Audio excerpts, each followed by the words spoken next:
高速公路局宣布讲，各地的服务区已经有154个电动车的充电车位，未来再来评估看讲搁要增加。那占用会先劝导，唔听就会请警察来开罚单。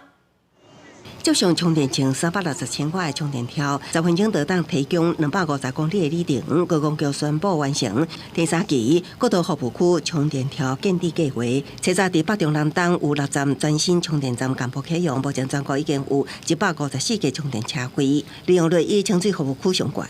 最高的大概清水1个月大概有9万度电，那充9万度那关系大概7万度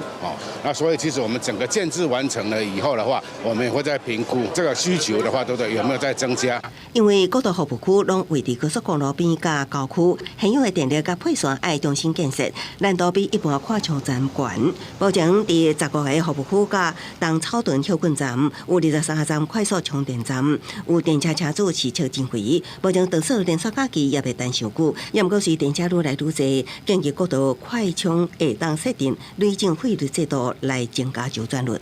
你如果充到几 %， 比方说你车80% 的充电桩